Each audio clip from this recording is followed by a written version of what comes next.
I would just want to go and dismiss the gentleman here. I want at this point to know the pleasure. I would like to ask questions and suggestions from General De La Rosa and all the other policemen here. Again, although we still have witnesses, kung mabilisan tayo, matatanong natin kung ano dapat natin gawin sa ating in aid of legislation. Is that too premature, or would you like to call the other witnesses like Bienvenido Buenaventura, Samson Buenaventura, who is the alleged driver of Mayor Duterte? Ha? Mr. Chair. Ano ba? Mr. Chair. You know, when you work a committee with Senator Gordon, we're going to finish the job. Sabi siya, nagkamali kayo, nilagay niyo ako rito. Mr. Chairman. Jab. Yes. Mr. Chairman. May I reiterate my suggestion that, well, if the committee or the chair wants to ask questions to the PNP chief, that we do it today or tonight. And she was asking, the chair was asking, but I was suggesting that by tomorrow, unless it is absolutely necessary, I think we should let the PNP chief and some of the officials do their job. That's precisely why I wanted to ask. I'm very, very happy that just to show you that the administration apparently means business and that the PNP chief is here on his own volition, that he comes here and stays the whole day, is indicative of the fact that they are serious about this hearing and that they want to get something done here. And I'd like to commend the chief PNP and all the other officers. But, you know, in reality, they really have no choice. When we call, they must come. But still, you're taking away time from the PNP chief. And I'm also conscious about the fact that yung mga tao gusto na matapos rin ito. Kaya pinipilit ko matapos ito within the next, kumari lang, matapos bukas eh. Sa tingin ko, with the permission of everyone, yung CHR, may mga affidavit sila. Based on the affidavit, meron sinasabi mga police doon, we can refer it to the chief PNP already and have them investigate it already because we're not police here. We are senators, legislators, and we can put that as part of the record. So hindi naman mapapagod yung mga testigo natin sa CHR. Is that amenable to all of you? May I raise some hands here if you agree with that. Tomorrow we will not call the CHR anymore, but we will have the affidavits. Unless you want to cross-examine them. You know, the tendency of senators is when they see a witness and they see them on the carpet, they will ask questions. Mr. Chair, I will accede to the wishes of the chair and the majority, except for the, if possible, the chairman of the CHR, because there are questions about the UN, about how they handled all of this. So if the chairman of the CHR can be here, it would be better. But again, I will accede as you know the time frame for all of this, Mr. Chair. Yes, because ang habol nga natin dito, in aid of legislation, yung complaints sa CHR are policemen who have done them wrong. May mga pulis na binabanggit yun. I think based on the testimony, pwede natin i-refer yan sa PNP. I would like to call them, but to me, although we have influence, we cannot do anything about their cases because they have to be, the case has got to be worked on. So if we, sa akin, I can make a quick go at it tomorrow morning for the CHR and then we're done with it. Tingnan lang natin yung affidavit, i-present natin sila rito para malaman natin kung ano nangyari. If that's okay with you, that's what I'm going to do. Okay? Okay, we will have their appearance here tomorrow then. But then we have also the witnesses from Davao. I'm also worried about that because they came all the way from Davao. I believe there are 16 of them. Ilan ba, Comsec? 16. So we don't need, like I said initially, like Senator Nax and I were discussing, tatanggi lang yan, sabihin nila, no, we're not members. So ano pang gagawin natin?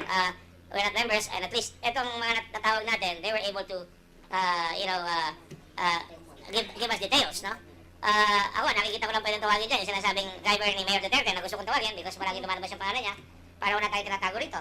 Pero the rest, yun naman si Laud, baldado na. Unless we want to go to Davao, which to me, again, he'll deny whether he's a member of the, well, I have no right to say that, but from my experience, when you ask somebody, ginawa mo ba yan? Lahat sila, no. Sabihin na ba yan? Pero unless we have corroborating evidence, wala tayong magagawa. That is why, to my mind, we stick to our charter, which is to come out with investigation and come out with pieces of legislation that will make our law enforcers more effective. So what is the pleasure of the committee? Mr. Chair, not to speak for the others, but the purpose of having them here was twofold. One, so that Mr. Matobato will be able to identify them, which most, if not all of them, already said that they're willing to stipulate. Secondly, for them to clear their name, wherein only the three have said that they want to say it in the microphone and everyone else said that they are satisfied today. So unless any other member would want them for any other purpose, maybe we can excuse those who are not needed. Again, unless any other member would like to ask further questions.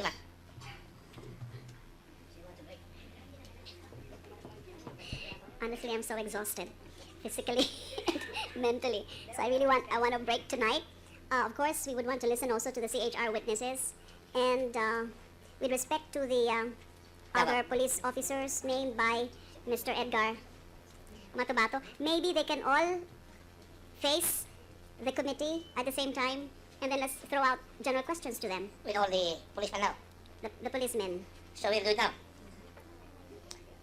So There they're are not, no questions? they're not willing to come back tomorrow? Mr. Chair, Oh, did I can't speak for them, but I know they're all from Davao and they're here at their own expense. So I would assume they'd rather finish tonight and be able to go home to their That's my family thoughts. That's my tomorrow. sentiments, exactly.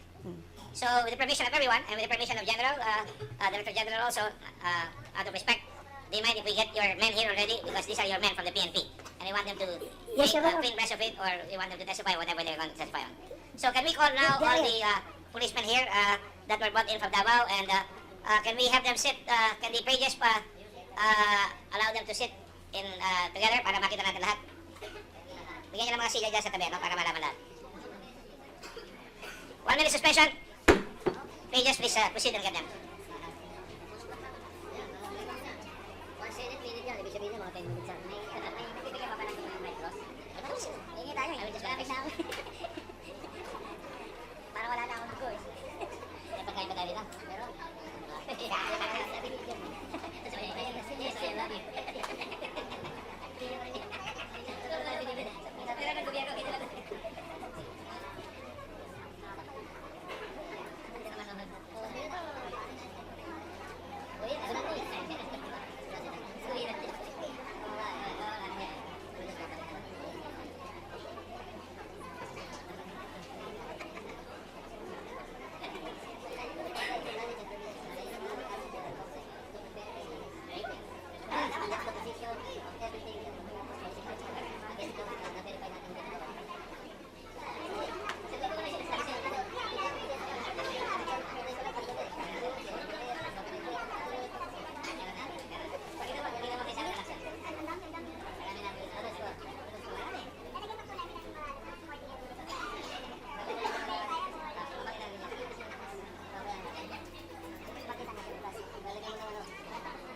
Dispensary dito sa mga artist. Okay. Lagyan ng emoticon, ano yun? Emoticon. May emoticon, sir. Emoticon sa...